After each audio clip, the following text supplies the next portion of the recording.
Martin Luther King Jr., written by Renee Mitchell. Focus question: what events shaped Martin Luther King Jr.'s life? How did he affect others?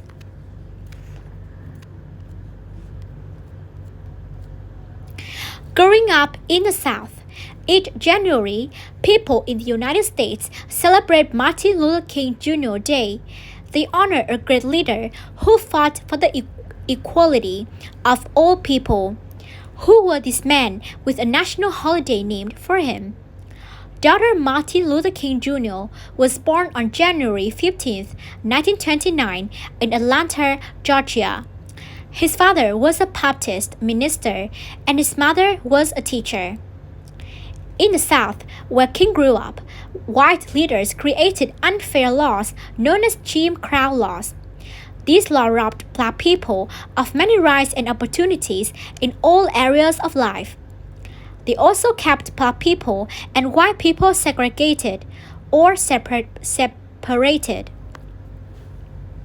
Many places, such as schools, restaurants, bathrooms, parks, bars, and train waiting rooms, and even drinking fountains, were segregated.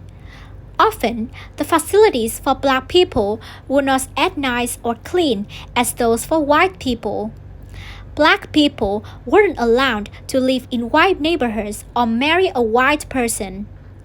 They were kept from holding or certain jobs and were paid less than white workers for the same job.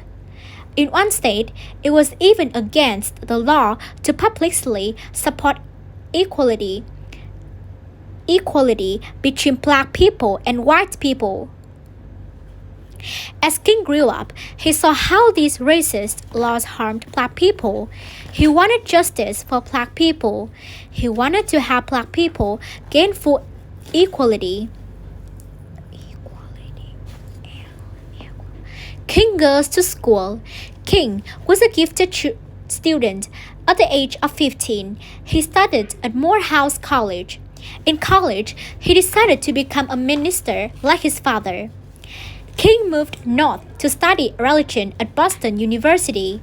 While there, King learned about Mohandas Gandhi, a great leader in India. Gandhi believed in using nonviolent protest to find injustice. King decided that he could use peaceful methods to help people too. After King finished school, he and his wife, Corrida, moved to Montgomery, Alabama. He became a minister there. The Montgomery bus boycott. In May 1954, the United States Supreme Court ruled the schools could no longer be segregated by race.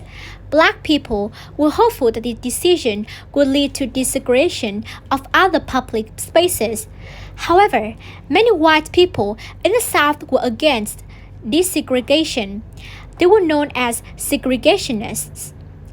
In December 1955, a black woman named Rosa Parks was riding home on a segregated city bus in Montgomery. By law, black people had to sit at the back of the bus. They were also expected to give up their seat to a white person if asked. Parks knew this was unfair. When a white man asked for her seat, she refused to move, and the police arrested her. Black people in Montgomery were upset about Parks' arrest. Local black activists quickly organized a boycott to protest segregation on city buses. They formed an organization to manage the boycott and elected King as president. Most Montgomery City bus riders were black, and the city lost a lot of money when they stopped paying to ride the buses. The boycott continued for over a year while white city officials resisted the protesters' demands. Finally, in June 1956, a court in Montgomery ruled that buses there could no longer be segregated.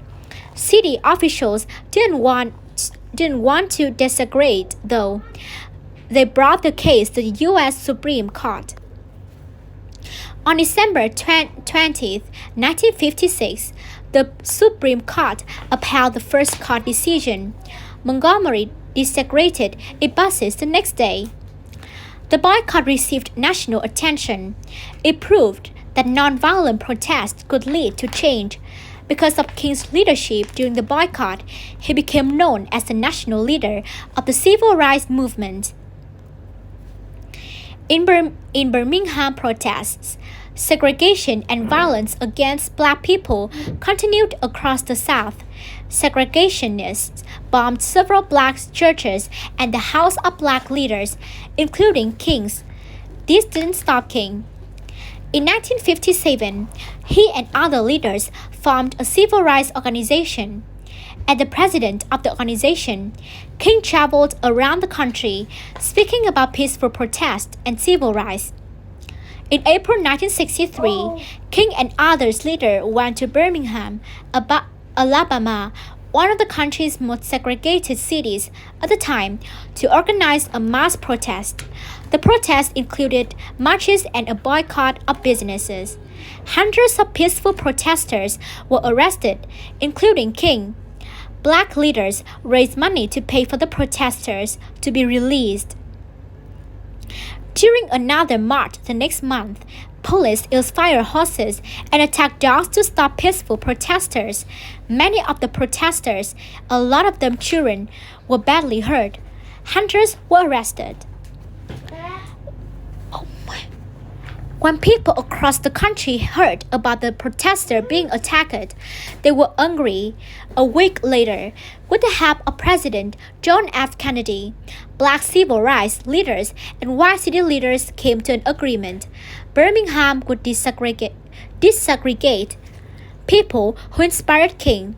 Dr. Benjamin Mays, 1894 to 1984. Mays was the president of Morehouse College, a minister, and a civil rights activist. He became a mentor to King. Howard Thurman, 1899 to 1981. Thurman was a minister and King's professor at Boston University. He introduced King to Gandhi's ideas about nonviolent protest. Mohandas Gandhi, 1896 to 1948. Gandhi was an activist in India. His teachings on civil disobedience, peacefully disobeying unfair laws, inspired King and many other human rights activists. Bayard Rustin, 1920 to 1987. Rustin was a civil rights leader and King's mentor. He helped organize the famous March on Washington in 1963. The fight continues. A few months after the protests in Birmingham, King and other civil rights leaders organized the March on Washington for Jobs and Freedom. On August 28, 1963, more than 200,000 people gathered in Washington, D.C. to protest the unfair treatment of black people in the United States. There, King gave his famous "I Have a Dream" speech.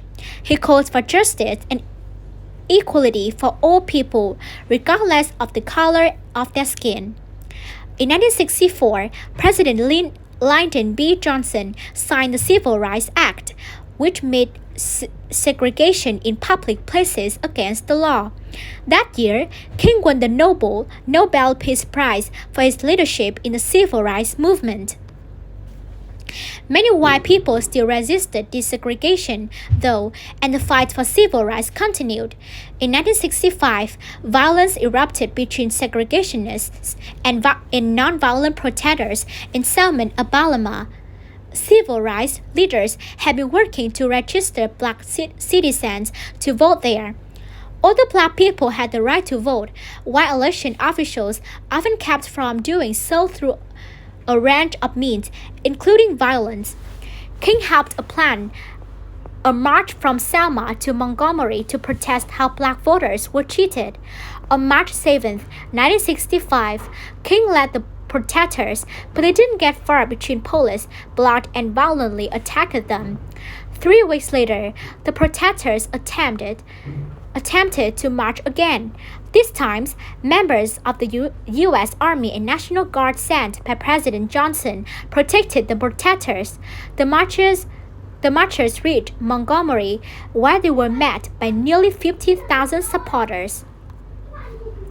On August 6, 1965, President Johnson signed the Voting Rights Act into law. It protected the right of all Black Americans to vote. King's Memorial. In 1968, King traveled to Tennessee to support a workers' protest. While there, King was shot and killed. A white man named James Race was accused of shooting him. King died on April 4th at the age of 39. People around the world mourned. In 2011, 43 years after his death, a memorial opened in Washington, D.C. to honor King. People from all over the world visited the memorial. They remember this great man as the work for justice and equality for all people continues.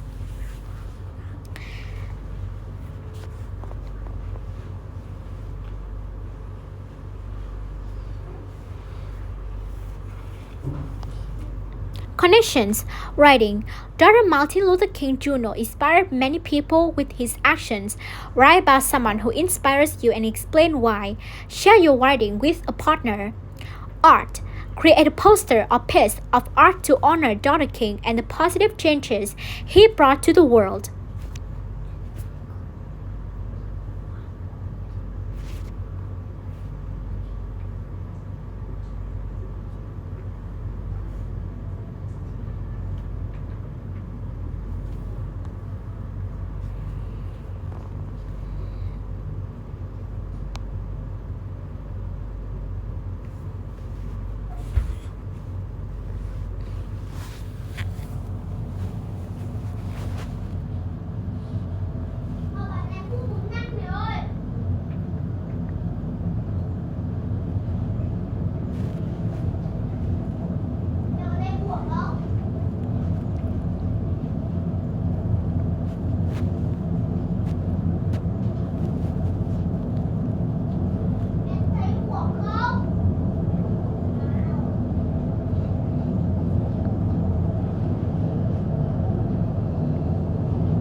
Close. Click on the items.